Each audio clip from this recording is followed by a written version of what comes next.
Hello everyone. আমি এই মুহূর্তে আছি গ্রিসের রাজধানী অ্যাথেন্সে, যেটা কিনা একটা ইতিহাসের শহর। এই ভিডিওতে আমরা পুরো শহরটা ঘুরে দেখব, ঐতিহাসিক স্থাপনাগুলো ঘুরে দেখব এবং সাথে আলোচনা করব কিভাবে আপনারা ঘুরতে পারেন।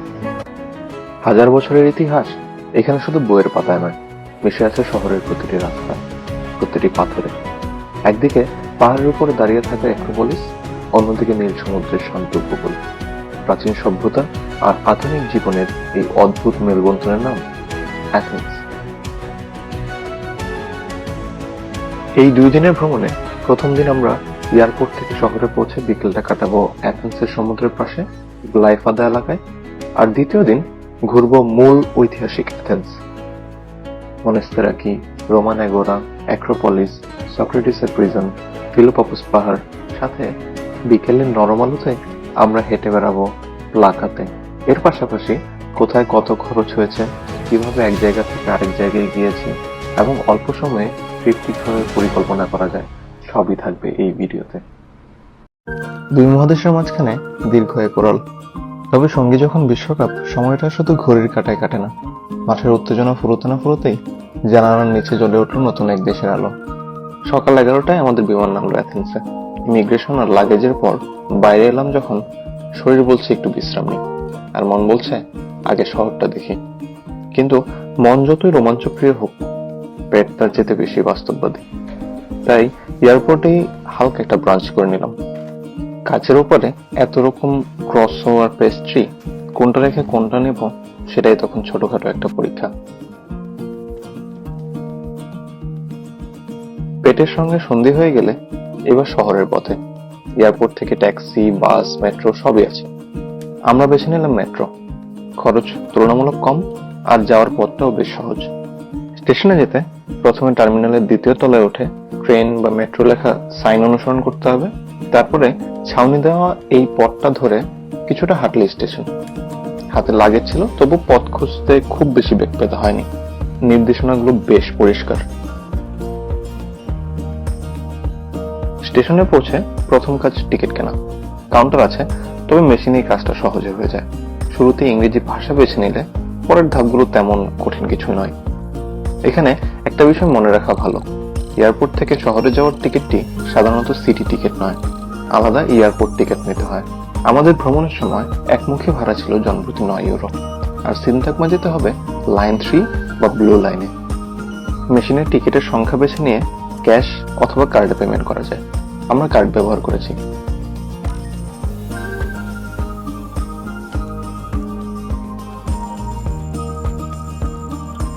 কয়েকবার স্ক্রিনে ট্যাপ, তারপর পেমেন্ট, ব্যাস নিচ থেকে বেরিয়ে এলো টিকিট।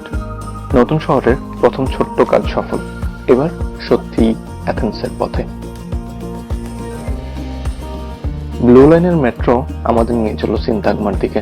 প্রায় 40 মিনিট পর স্টেশন থেকে উপরে উঠেই সামনে গ্রিক পার্লামেন্ট। বুঝলাম এসে পড়েছি অ্যাথেন্সের একেবারে প্রাণকেন্দ্রে। আমাদের হোটেল এখান থেকেও আরো কিছুটা দূরে। সঙ্গে লাগেজ ছিল বলে শেষের পথটুকুর জন্য আমরা উবার নিয়েছিলাম। তবে বাসেও যাওয়া যায়, আর অ্যাথেন্সের বাস ব্যবহার সত্যিই খুবই সহজ। পরে অবশ্য আমরা বাসে উঠেও দেখেছি আলাদা কোনো জটিলতাই নেই। ব্যাংক কার্ড কিংবা ট্রান্সপোর্ট কার্ডটা এই মেশিনে ছোঁয়ালেই সবুজ সংকেত, ব্যাস যাত্রা শুরু। আর জানালার পাশে সিট পেলে গন্তব্যে যাওয়ার সঙ্গে সঙ্গে শহরটা দেখা হয়ে যায়, একেবারে বোনাস। অচেনা রাস্তা, বারান্দা ভরা বাড়ি আর মোড়ের ছোট ছোট দোকান, এভাবেই অ্যাথেন্সের সঙ্গে হয়ে গেল আমাদের প্রথম পরিচয়। একটু পরে এসে গেল আমাদের হোটেলের এলাকা। দীর্ঘ যাত্রাটা শেষ হলো ঠিকই, কিন্তু আমাদের 2 দিনের অ্যাথেন্স তখনও পুরোটা সামনে।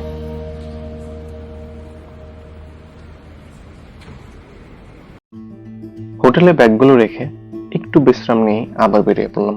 এত দূরে এসে ঘরে বসে থাকা যায় না। এবার গন্তব্য অ্যাথেন্সের সমুদ্র ঘেঁষা দিক, অ্যাথেন্স রিভিয়েরা।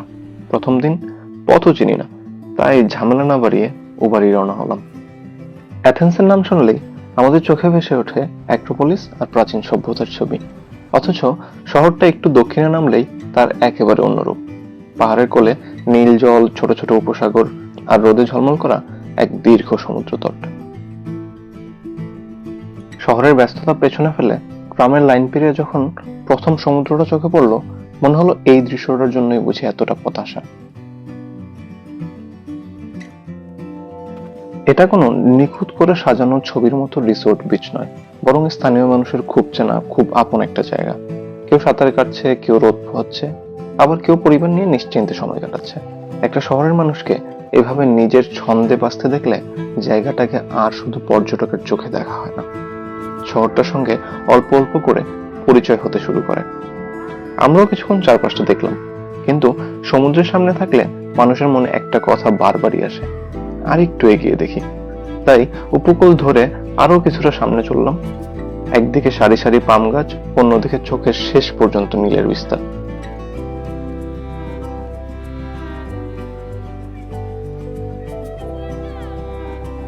এখানকার জল ছবিতে যতটা না সুন্দর লাগে, সামনে দাঁড়ালে তার চেয়ে বেশি স্বচ্ছ। বাতাসে সমুদ্রের নোনতা গন্ধ, কানে ঢেউয়ের শব্দ।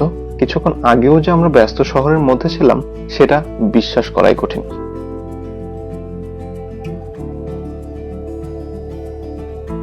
এত লম্বা পথ পাড়ি দিয়ে এসেছি, শরীরের মধ্যে তখনও ক্লান্তি রয়ে গেছে, কিন্তু সমুদ্রের সামনে দাঁড়ালে ক্লান্তিরও যেন একটু লজ্জা করে। সে চুপচাপ সরে যায়। কিছুক্ষণ আর কিছু না করে শুধু বাতাসটা গায়ে মেখে থাকলাম।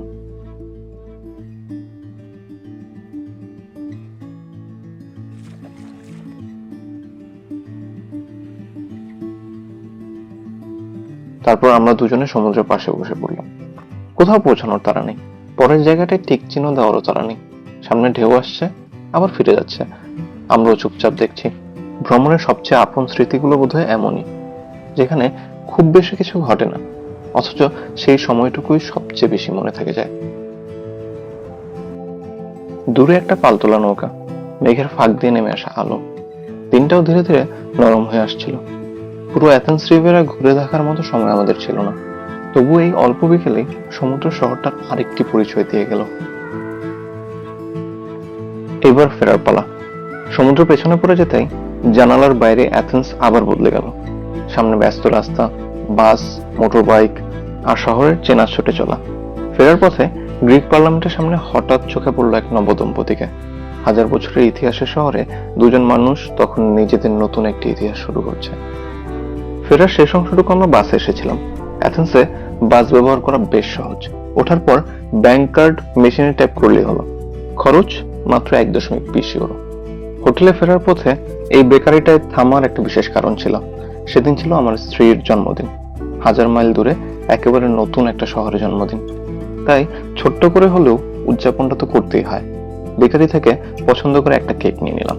আর রাতের খাবারের জন্য হোটেলের কাছেই পেয়ে গেলাম একটি বাংলাদেশি রেস্তোরাঁ।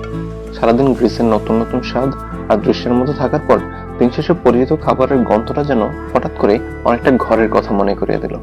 সমুদ্রের ধারে কাটানো বিকেল, সঙ্গে জন্মদিনের ছোট্ট আয়োজন আর পরিচিত খাবার, এভাবেই অ্যাথেন্সে আমাদের প্রথম দিনটা কেটে গেল। আগের বিকেলটা কেটেছিল গ্লিফোর্ডার সমুদ্রের ধারে, তাই অ্যাথেন্সে আমাদের দ্বিতীয় দিনটা শুরু হলো একেবারে অন্য রকম। আজ সমুদ্র নয়, আজ একটু ঘুরে দেখবো পুরনো অ্যাথেন্সের ভেতরটা। আর সেই যাত্রা শুরু মনাস্তেরিকে থেকে।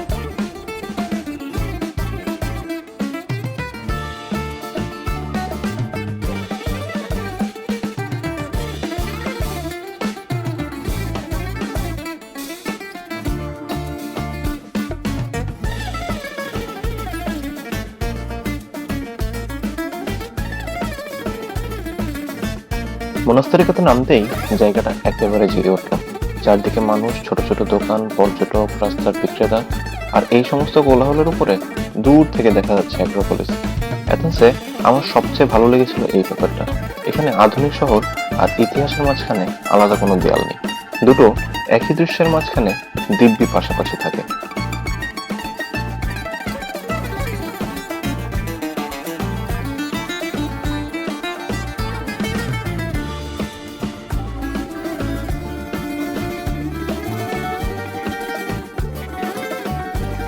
মনাস্তেরিকের এই দিকটায় ঢুকলেই শুরু হয় ছোট ছোট দোকানের সারি। টুপি, স্যান্ডেল, গ্রিক চোখের তাবিজ, ছোট্ট পার্থেনন চুম্বক, যা দিয়ে একটা দেশকে ছোট করে সুটকেসে ভরা যায়, তার প্রায় সবই এখানে আছে। কিছু কেনার পরিকল্পনা না থাকলেও একটু ধীরে হাঁটতে হয়, চোখ বারবার কোথাও না কোথাও আটকে যায়।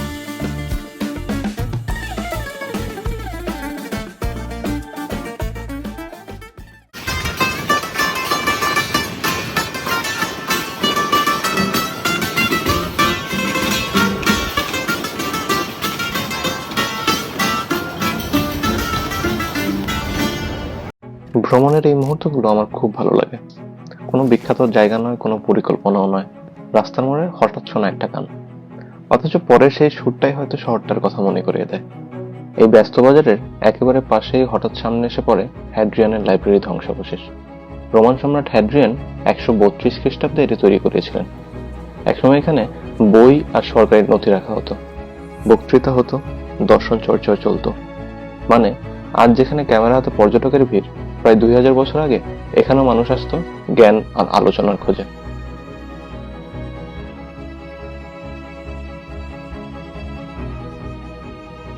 এরপর আমরা হাঁটতে থাকলাম নাম না জানা একটা স্ট্রিট ধরে। এই পথটার একটা দারুণ ব্যাপার আছে। এক পাশে রেস্টুরেন্ট, ক্যাফে, দোকানপাট, আর অন্য পাশে রোমান এগোরার ধ্বংসাবশেষ।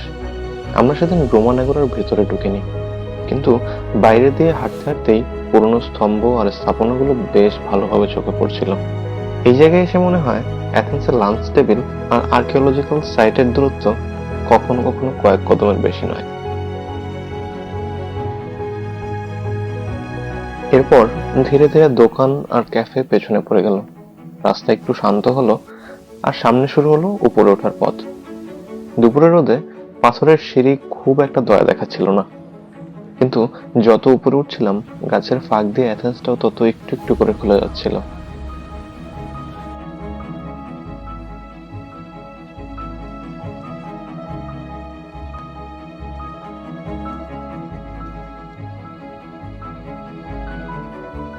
পাথরের সিঁড়িগুলো উঠতেই আমরা অ্যাথেন্সের খুবই চমৎকার একটা প্যানোরামিক ভিউ দেখতে পেলাম।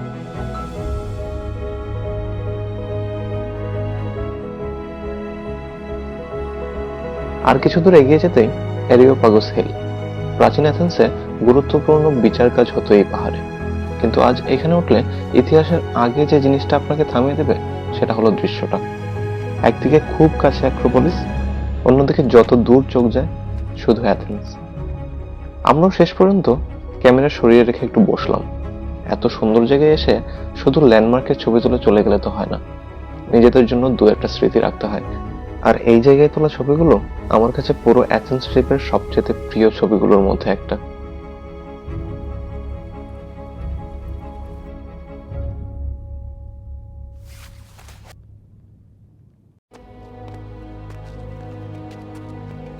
অ্যারিওপাগোসেলে কিছুটা সময় কাটিয়ে এবার আর দূর থেকে নয়, সরাসরি অ্যাক্রোপলিসের দিকে। অ্যাক্রোপলিসের নিচে টিকিট কাউন্টার থেকে টিকিট করে নিতে পারেন, অথবা অনলাইনেও টিকিট করার ব্যবস্থা আছে। খরচ পড়বে 30 ইউরো করে।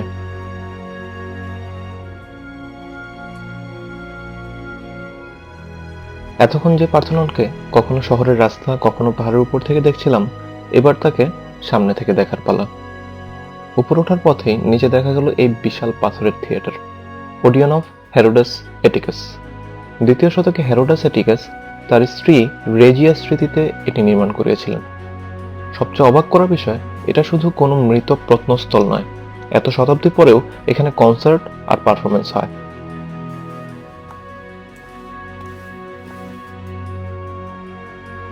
অ্যাক্রোপলিসের উপরে উঠে একটা বিষয় খুব স্পষ্ট হয়ে যায়।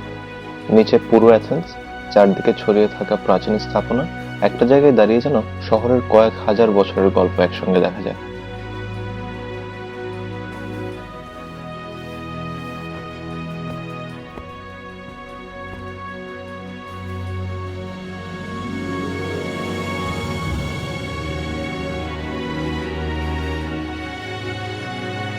তারপর সামনে আসে পার্থেনন। ছবিতে এতবার দেখেছি যে জায়গাটা পরিচিতই লাগার কথা, কিন্তু সামনে দাঁড়িয়ে প্রথমে বরং অচেনা লাগে, কারণ ছবিতে আর মাপটা বোঝা যায় না। স্তম্ভগুলোর পাশে মানুষগুলোকে দেখলেই বোঝা যায় 2500 বছর আগে এই পাহাড়ের উপরে কি অসাধারণ কিছু তৈরি হয়েছিল। পাশেই এরিথিয়ান, আর এর সবচেয়ে পরিচিত অংশ ক্যারিয়াটিডস। দূর থেকে দেখলে মনে হয় 6 জন নারী নিজেদের মাথা আর কাঁধে পুরো ছাদটাকে ধরে রেখেছেন। স্থাপত্য যখন শুধু পাথর না থেকে একটা মানব অবয়ব নিয়ে দাঁড়ায়, দৃশ্যটা সত্যি অসাধারণ লাগে। অ্যাক্রোপলিসের গরম পাথর আর মানুষের ভিড় পেছনে রেখে কিছুক্ষণের মধ্যে পরিবেশটা পুরো বদলে গেল। এবার আমরা হাঁটছি ফিলোপাপাস পাহাড়ের সবুজ পথ ধরে। চারিদিকে গাছ, ছায়া, মানুষের ভিড়ও অনেক কম। কয়েক মিনিট আগের অ্যাক্রোপলিস যেন অনেক দূরের কোনো জায়গা।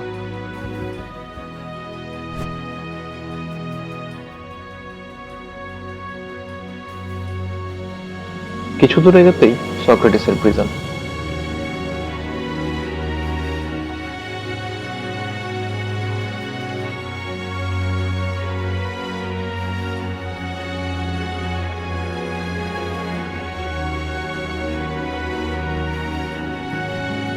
পাথর কেটে তৈরি এই কক্ষগুলোকে দীর্ঘদিন ধরে সক্রেটিসের কারাগার বলা হলেও সত্যি তাকে কখনো এখানে বন্দি করে রাখা হয়েছিল কিনা সেটা নিশ্চিত নয়।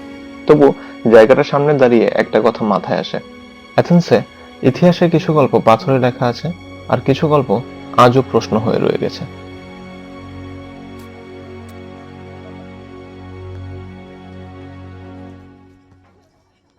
ফিলোপপাস পাহাড়ের নিরিবিলি পথটা পেছনে ফেলে এবার আমরা আবার নেমে এলাম পুরনো অ্যাথেন্সের দিকে। সকালের বেশিরভাগটাই কেটেছে ইতিহাসের মধ্যে হাঁটতে হাঁটতে, কিন্তু অ্যাথেন্সের মজাটা বোধ হয় এখানেই। একটা গল্প শেষ হতে না হতেই সামনে আরেকটা গল্প অপেক্ষা করতে থাকে। কিছু দূর এগিয়ে আসতেই চোখের সামনে অ্যানশিয়েন্ট এগোরা। প্রাচীন অ্যাথেন্সের রাজনৈতিক, সামাজিক আর বাণিজ্যিক জীবনের কেন্দ্র ছিল এই জায়গাটা, এক অর্থে শহরের হৃদয়। দূর থেকে সবচেয়ে বেশি চোখে পড়ে ওই মন্দিরটা, টেম্পল অফ হেফেস্টাস। প্রায় 2500 বছরের পুরনো, অথচ আজও গ্রিসের সবচেয়ে ভালোভাবে টিকে থাকা ডোরিক মন্দিরগুলোর একটি। অ্যানশিয়েন্ট এগোরার ভেতরে যেতে খরচ পড়বে 20 ইউরো করে। অ্যানশিয়েন্ট এগোরার পাশেই এমন একটা জায়গা পেলাম যেখানে খাবারের টেবিল থেকেই দেখা যায় অ্যাক্রোপলিস। অ্যাথেন্সে লাঞ্চের জন্য এর চেয়ে ভালো জায়গা আর কি হতে পারে। আর খাবারটাও আমাদের বেশ পছন্দ হয়েছিল। স্বাদের ধরনটায় এমন কিছু পরিচিত ব্যাপার ছিল যে আমাদের বাঙালি টেস্ট বাডকে খুব বেশি বেগ পেতে হয়নি।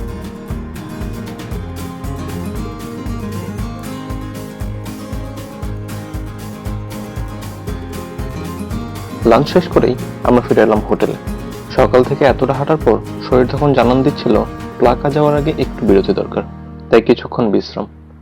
ভ্রমণে এই ছোট্ট বিরতিগুলো না নিলে দিনের শেষের সুন্দর মুহূর্তগুলো উপভোগ করার শক্তিটাই আর থাকে না। বিশ্রামের পর পরবর্তী অভিযানের জন্য আমাদের দরকার হলো আরেকটু জ্বালানি। আমাদের হোটেলের কাছে একটা ছোট্ট ক্যাফে, সেখান থেকে 1 কাপ কফি নিয়ে নিলাম। কখনো কখনো একটা ভালো কফি বিকেলের পুরো পরিকল্পনাটাকে আবার সচল করে দিতে পারে। কফি শেষ, এবার দিনের শেষ গন্তব্য।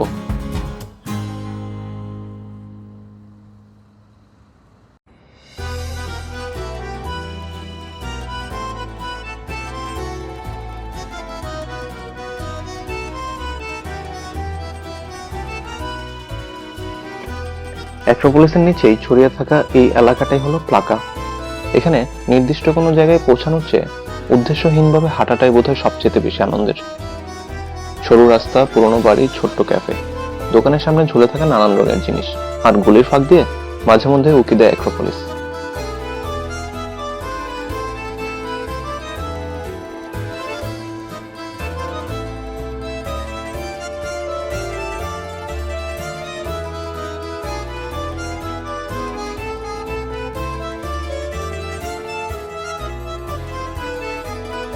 আর সুভিনিয়ারের দোকানগুলো, এগুলো এড়িয়ে যাওয়ার চেষ্টা করাই বৃথা। নীল সাদা ছোট ছোট বাড়ি, Greek I, ceramic, magnet, miniature, Parthenon, দেখতে দেখতে কখন যে শুধু দেখছে থেকে এটা নিলে কেমন হয় পর্যায়ে চলে যাবেন টেরও পাবেন না।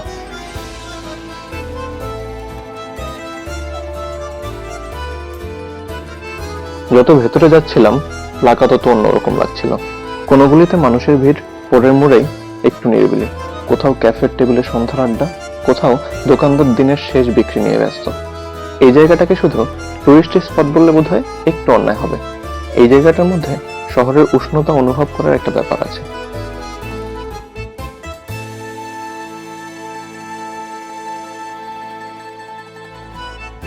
রোদ যখন একটু নিচে নামলো, প্লাকার রাস্তাগুলোর রঙও যেন বদলে গেল। সাদা আর হলুদ দেয়ালে নরম সোনালি আলো, রাস্তার এক পাশে লম্বা ছায়া। সন্ধ্যা তখনও নামেনি, আবার দিনটাও পুরোপুরি নেই। গোল্ডেন আওয়ারের এই কয়েকটা মিনিটে প্লাকা সত্যি অন্যরকম সুন্দর। হাঁটতে হাঁটতে শেষ পর্যন্ত আমরা এসে পৌঁছালাম আমাদের সেই জায়গার কাছাকাছি, যেখানে রাতের খাবারের রিজার্ভেশন ছিল। সকালটা শুরু হয়েছিল পাহাড়, প্রাচীন পাথর আর ইতিহাস দিয়ে, আর দিনটা এসে থামলো প্লাকার এই সোনালি আলোয়।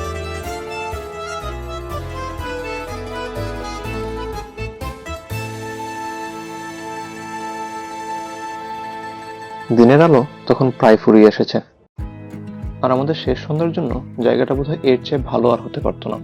সামনে অ্যাক্রোপলিস আকাশে শেষ বিকেলের আলো, আর টেবিলে অপেক্ষা করছে রাতের খাবার। অ্যাথেন্সে সারাদিন যেখানেই গেছি, অ্যাক্রোপোলিস কোনো না কোনোভাবে আমাদের সঙ্গে ছিল। কিন্তু রাত নামার ঠিক আগে খাবার টেবিল থেকে তাকে এইভাবে দেখতে পাওয়ার অনুভূতিটা একটু আলাদা। আমরা নিয়েছিলাম সুভলাকি, গ্রিসের খুব পরিচিত একটা খাবার। গ্রিল করা মাংস, সঙ্গে ফ্রাইস, সালাদ আর সস। খাবারটা খুব জটিল কিছু নয়, কিন্তু স্বাদে বেশ ভালো। আর আমাদের বন্ধুরা নিয়েছিল অন্য কয়েকটা ডিশ। তাই টেবিলটা শেষ পর্যন্ত ছোটখাটো গ্রিক ফুড টেস্টিং এর মতোই হয়ে গেল। খাওয়া শেষ হতে হতে প্লাকাও পুরো বদলে গেছে। বিকেলে যে রাস্তাগুলো সোনালি রোদে দেখেছিলাম, এখন সেই একই গলি, আলো, মানুষের কোলাহল আর রাতের আড্ডায় একেবারে অন্যরকম। তাই হোটেলে ফেরার আগে আরেকবার প্লাকার ভেতরটা হেঁটে দেখার লোভ সামলাতে পারলাম না। আর এত হাঁটার পর ডেজার্ট না খেলে দিনটা বুঝি অসম্পূর্ণই থেকে যেত। আমরা থামলাম জিলাটো নিতে। সামনে এত ফ্লেভার যে পছন্দ করতেই বেশ কিছুটা সময় চলে গেল। আমাদের এক বন্ধু আবার জিলাটোতে থামলো না, এই সুতো সুতো পেস্ট্রির মিষ্টিটা নিয়ে ফেললো। নামটা আমরা ঠিক ধরতে পারিনি, তবে খাওয়ার এনথুসিয়াজম দেখে বোঝা যাচ্ছিল সিদ্ধান্তটা খুব একটা খারাপ হয়নি। দিনের প্লাকা সুন্দর, কিন্তু রাতে জায়গাটার মধ্যে একটা আলাদা প্রাণ আসে। দোকানগুলো তখনও খোলা, রেস্টুরেন্টগুলো ভরা, সরু গলিতে মানুষের ভিড়। সবাই একটু ধীরে রাতটাকে উপভোগ করছে, তবুও কোথাও যেন কোনো তাড়াহুড়া নেই। শুধু প্লাকার আলো জ্বলা গলি দিয়ে হেঁটে যাচ্ছি। কখনো দোকান দেখছি, কখনো মানুষ, কখনো আবার কোনো একটা সুন্দর কোণ দেখে অকারণে থেমে যাচ্ছি। ভ্রমণের শেষ রাতগুলো বোধহয় এমনই। সময়টা যত ফুরিয়ে আসে, চারপাশটা তত একটু বেশি করে চোখে রাখতে ইচ্ছা করে। 2 দিনে অ্যাথেন্সের সবটুকু দেখা সম্ভব হয়নি, হওয়ার কথাও না। কিন্তু এই শহর থেকে আমরা নিয়ে ফেললাম সমুদ্রের বিকেল, পুরনো পাথরের গল্প, প্লাকার সোনালি আলো, কিছু হাসি আর অনেকগুলো স্মৃতি। শেষ রাতে দূরে আলোয় ভেসে থাকা অ্যাক্রোপোলিসের দিকে আরেকবার তাকিয়ে মনে হলো, কিছু শহর ঘুরে আসা যায়, আর কিছু শহর সঙ্গে করে নিয়ে আসতে হয়। অ্যাথেন্স আমাদের কাছে তেমনই একটা শহর হয়ে রইল।